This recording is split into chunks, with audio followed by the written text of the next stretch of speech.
दोस्तों ऑडिट में calculation oriented MCQs और क्वेश्चंस आते हैं, तो हमने सारे ऐसे एमसीक्यूज और क्वेश्चंस को एक जगह पे कोलेट किया, उसको क्रिस्प फॉर्म में उसको हम लोगों ने कन्वर्ट किया और अभी मैं आपको फटाफट उसको करवा दूंगा। प्रेजेंटेशन डिस्क्लोजर बिल्कुल डिस्कस नहीं कर रहे। एक्चुअल एग्जाम में आपको पूरा कॉन्सेप्ट समझाना पड़ेगा, फिर केस को डिस्कस करना पड़ेगा और फिर उसका कंक्लूजन देना पड़ेगा। यहाँ पे सिर्फ जो कैलकुलेशन ओरिएंटेड पार्ट है, जो मेन मुद्दा है कैलकुलेशन का, वो मैं आपको बताने वाला हूँ। लगभग 25 क्वेश्चंस है और इसमें सब कुछ मे 24 से लेके अभी तक एमटीपी आरटीपी एग्जाम में जो भी आया होगा, स्टडी मटेरियल में जो भी होगा, वो सारे के सारे न्यूमेरिकल क्वेश्चंस हम लोगों ने कवर कर लिए। आइए, अगर मैं फर्स्ट क्वेश्चन की बात करूं तो बस बहुत ही सिंपल ये पूछा हुआ है कि मटेरियलिटी आप कैसे निकालोगे। एक कंपनी का डेटा दिया है, उनका रेवेन्यू दिया है, revenue is given, total assets is given, profit before tax is given, total liability excluding equity is given, और ये एमसीक्यू है कि आप कैसे निकालेंगे। दोस्तों सबसे बेस्ट तरीका होता है मटेरियलिटी निकालने का प्रॉफिट बिफोर टैक्स का 5%। अगर एक ये प्रॉफिट ओरिएंटेड कंपनी है, जो कि दिया हुआ है प्रॉफिट ओरिएंटेड कंपनी है, दिया हुआ है, तो आप प्रॉफिट का 5%, तो यहां पे answer is C, profit before tax का 5%। तो जनरली 5% होता है, ठीक है। कुछ लोग उससे ज्यादा भी करते हैं, 5 से 10%, but the answer is profit before tax का परसेंटेज चार्ज करना चाहिए। एमटीपी सितंबर 24, आईसीएस स्टडी मटेरियल, दोनों में ये कवर्ड है। आइए दोस्तों आगे, बहुत ही प्यारा सा है। यहां पे प्रॉफिट बिफोर टैक्स दिया हुआ है, उसका 5% 25 लाख रुपए मटेरियलिटी लेवल है। एक गलती है, गलती क्या की है, मशीन अकाउंट में गलती से डेबिट कर दिया जो पीएनएल में डेबिट करना चाहिए था। 10 लाख की गलती है मशीनरी अकाउंट में, जो आपका normal wear and tear repair का खर्चा जो पीएनएल में डेबिट करना था, गलती से मशीन में डेबिट कर दिया। डब्ल्यूआईपी ओवरस्टेड है, ठीक है। 10 लाख पीएनएल में डेबिट होना चाहिए था, नहीं किया, प्रॉफिट बढ़ गया 10 लाख से। डब्ल्यूआईपी ओवर स्टेड है, प्रॉफिट और बढ़ गया 20 लाख से। दो गलतियां हैं क्या। अगर हम देखेंगे 10 लाख की गलती 25 लाख से नीचे है, 20 लाख की गलती 25 लाख से नीचे है, तो वो इममटेरियल है, इंडिविजुअली दे आर इममटेरियल। लेकिन अगर हम उसको एग्रीगेट करेंगे 10 लाख और 20 लाख, तो टोटल 30 लाख होता है, तो ये मटेरियल बन जाएगा। तो ध्यान रखना, पहले इंडिविजुअली मटेरियल है क्या वो देखना पड़ता है, और अगर नहीं है तो आपको एग्रीगेट करके देखना पड़ता है, और एग्रीगेट मटेरियलिटी लेवल क्रॉस कर रहा है तो इसको मटेरियल माना जाएगा। अच्छी बात है। आग लगी है, 1 करोड़ का लॉस है, लेकिन 1 मई 2024 साल खत्म होने के बाद अगर कुछ नया होता है, कुछ नया होता है तो वो अगले साल का है। अगर 31 मार्च पे कोई कॉन्टिंजेंसी होती और उससे रिलेटेड अगर कोई चीज होती तो उसको एडजस्टिंग इवेंट बोलते हैं। ऑल टुगेदर कोई नई चीज हो रही है, it is not a adjusting event, इसकी अकाउंटिंग अगले साल होगी। इस साल का वो मिसस्टेटमेंट नहीं है, इस साल का वो आइटम नहीं है, तो उसको इग्नोर किया गया है। इग्नोर करना प्रैक्टिकल लाइफ में सबसे मुश्किल होता है, प्रॉब्लम में भी, ठीक है। आइए, यहां पे एकदम सिंपल चीज बोली है कि टॉलरेबल मिसस्टेटमेंट, ऐसे ऐसे 530 का है, ठीक है, यहां पर आ गया, कोई बात नहीं। जो टॉलरेबल मिसस्टेटमेंट है वो 5 लाख से बढ़ रहा है 10 लाख। अगर टॉलरेबल मिसस्टेटमेंट किसी एरिया का बढ़ जाता है, मतलब वो एरिया इतना सेंसिटिव नहीं है, ज्यादा चिंता की बात नहीं है, सैंपल साइज कम कर सकते हैं। तो बस वही उसका आंसर है, सैंपल साइज इसका हम कम कर सकते हैं। आइए, एग्जाम Jan 26, तो देखो जो क्वेश्चन May 24 सितंबर 20 एमटीपी सितंबर 24 में था, बिल्कुल वैसा ही, एकदम वैसे है। टॉलरेबल मिसस्टेटमेंट 2 लाख बढ़ा दिया गया। अगर टॉलरेबल मिसस्टेटमेंट किसी एरिया का बढ़ता है तो वापस उस एरिया में, मतलब ज्यादा सेंसिटिव चीजें नहीं है, आप उसका सैंपल साइज कम कर सकते हैं, ठीक है। कितना सामने के सामने हमको रिपीटेशन देखने को मिल गया। यहां पे बहुत सिंपल चीज, 100 डेटर्स की अकाउंट है और 20 लोगों को कंफर्म 20 सिलेक्ट करना है। कैसे आप इसमें पॉपुलेशन क्या है, सैंपल साइज क्या है, सिस्टमैटिक सिलेक्शन करना है, तो इंटरवल क्या होगा। इंटरवल बहुत आसानी से निकलता है, it is population divide by sample size. तो 100 divide by 20 it is 5, 100 divide by 20 is 5, so population is 100, आपका सैंपल साइज इज 20 और उसको डिवाइड करेंगे तो इट इज 5। बहुत ही सिंपल, सितंबर 25 का है। नाउ ट्रेंड एनालिसिस किया जा रहा है, ट्रेंड एनालिसिस इंटरेस्टिंग है ये। एमटीपी Jan 26 का क्वेश्चन है।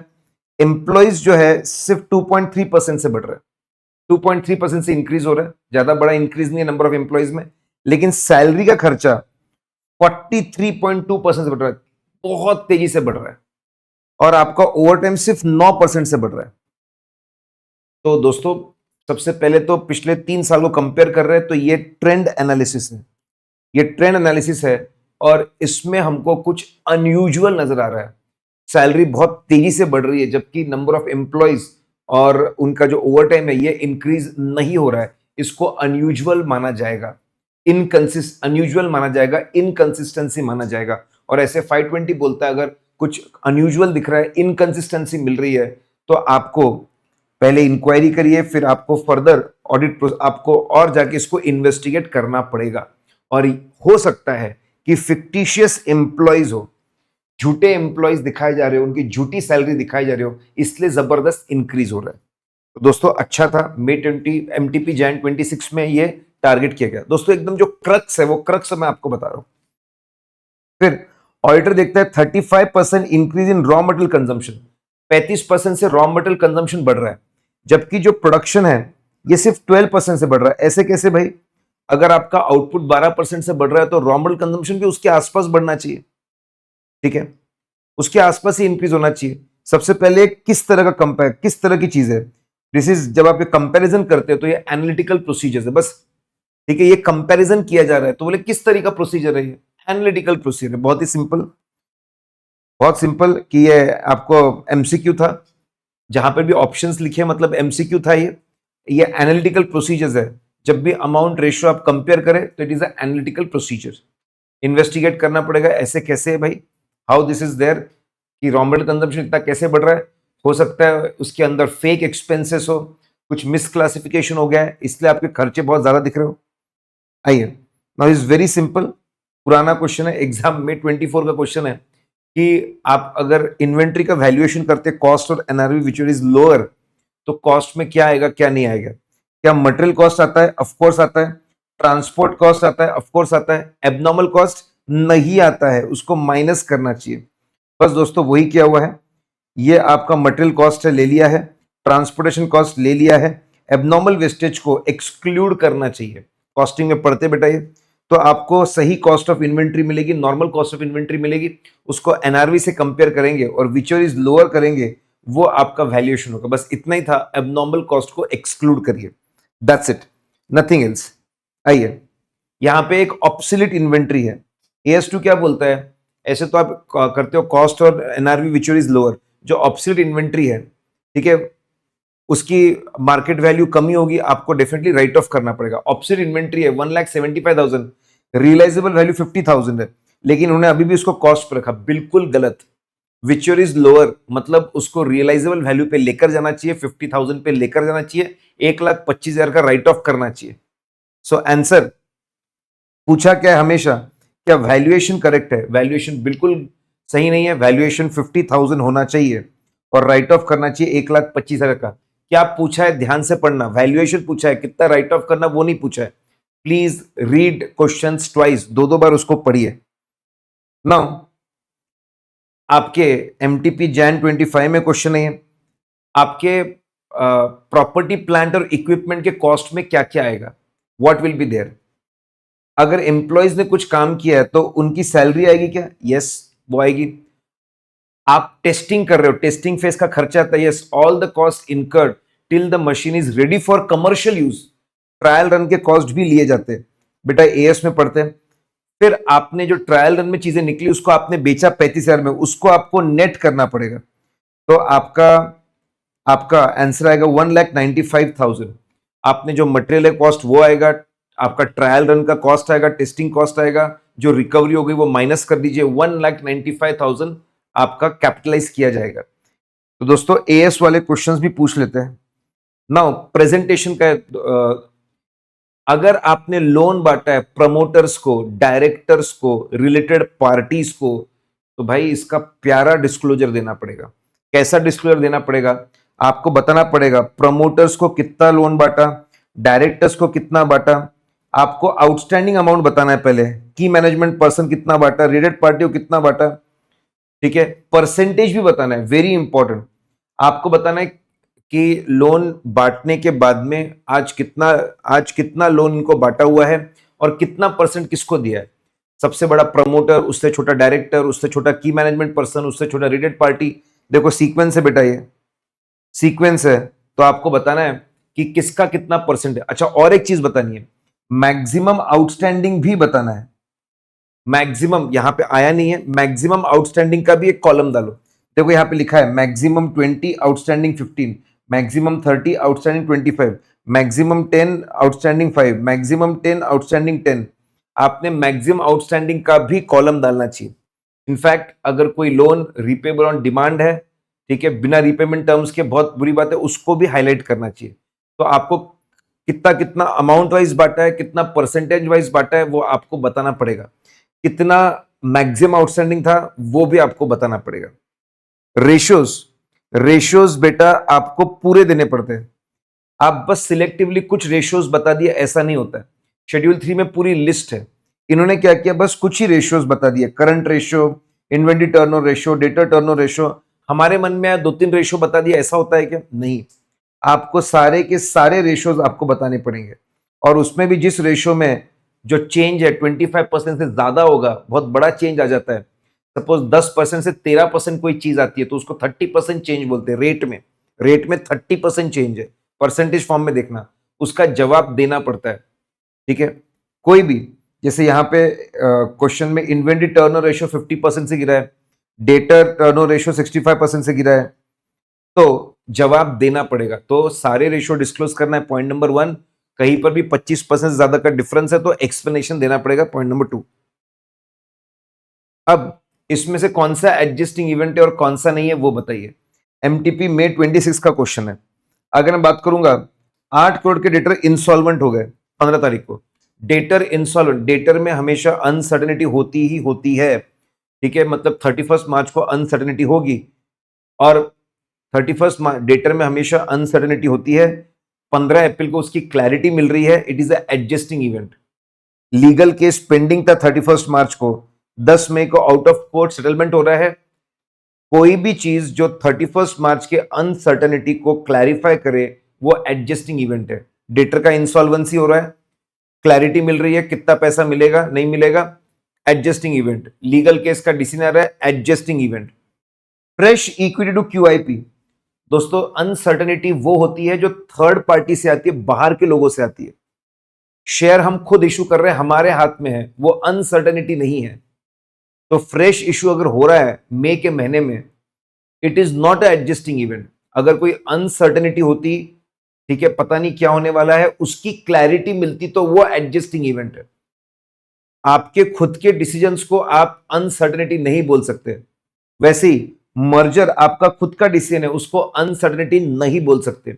अचानक आग लग रही है 5 जून को, ठीक है, इट इज 31 मार्च की अनसर्टेनिटी नहीं है। वंस अगेन, 31 मार्च में अगर कोई अनसर्टेनिटी पेंडिंग होगी, आउटस्टैंडिंग होगी, उसके बारे में अगर आपको और इंफॉर्मेशन मिलती है, it is adjusting event. Debtor में अनसर्टेनिटी हमेशा होती है, उसके बारे में पता, एडजस्टिंग इवेंट। केस का आउटकम आया, एडजस्टिंग इवेंट।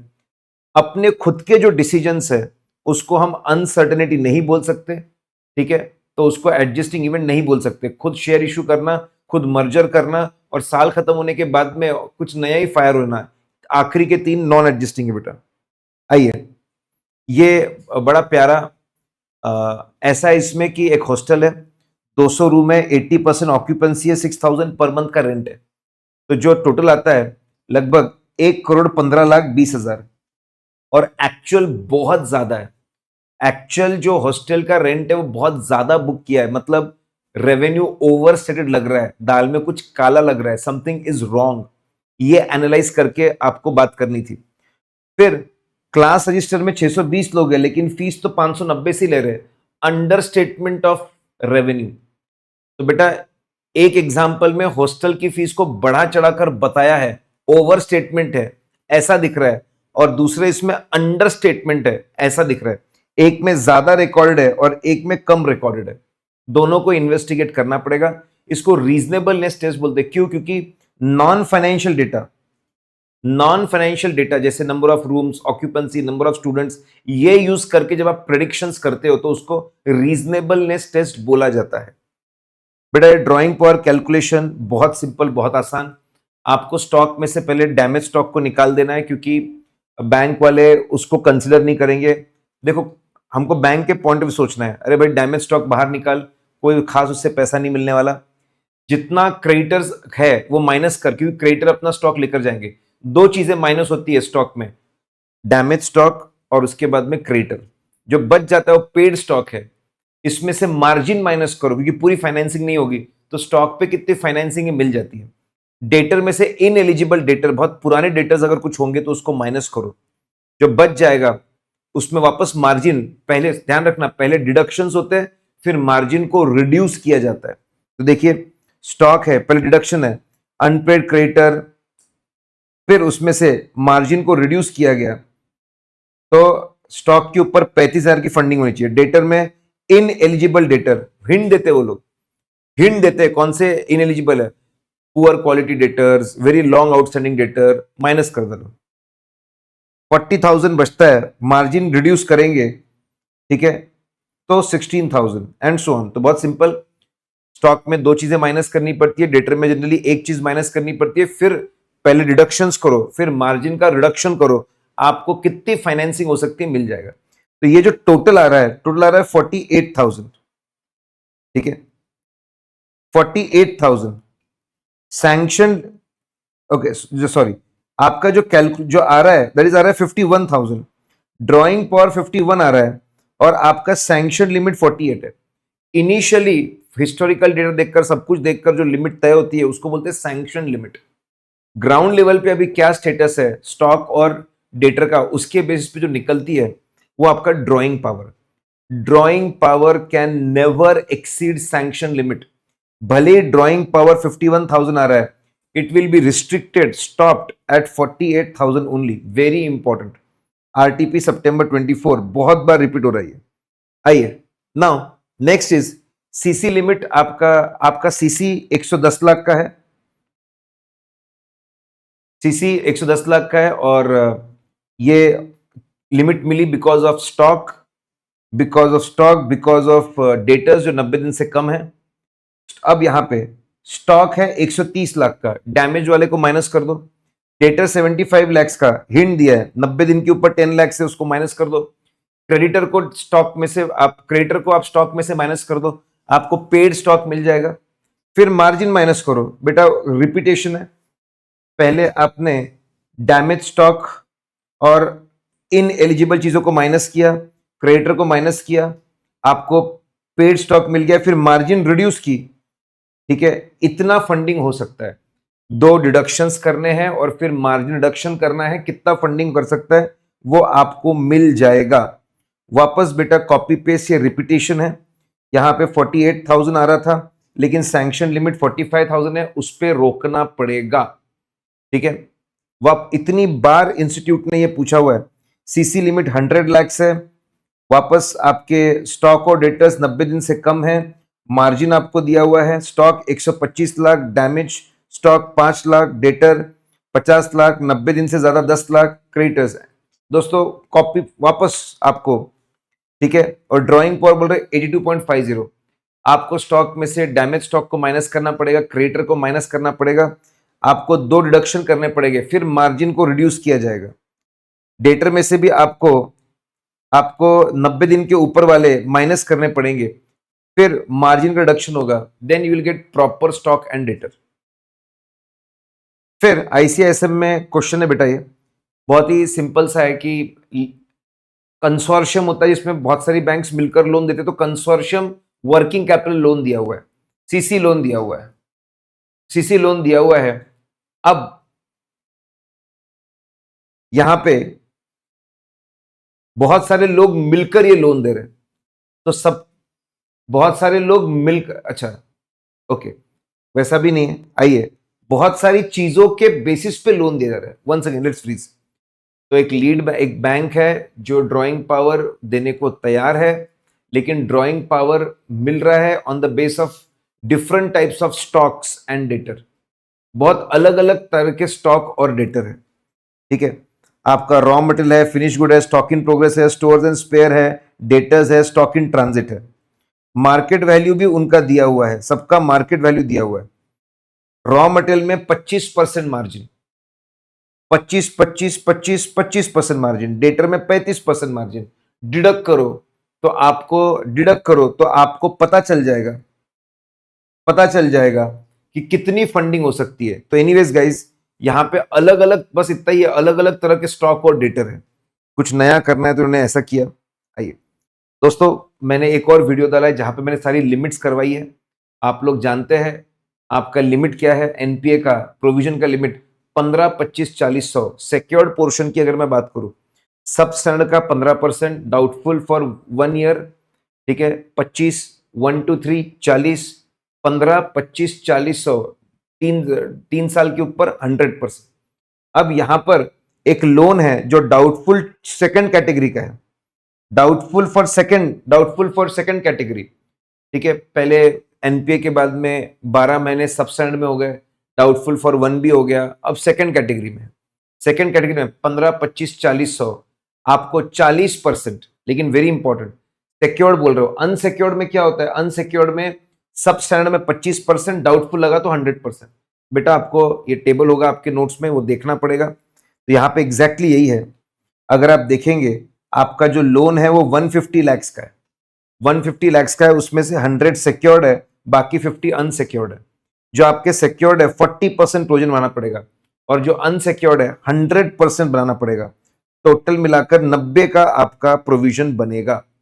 सेम अभी डाउटफुल फॉर 1 ईयर, ठीक है, डाउटफुल फॉर 1 ईयर तो 25%। दोस्तों वो टेबल आपके दिमाग में होना चाहिए।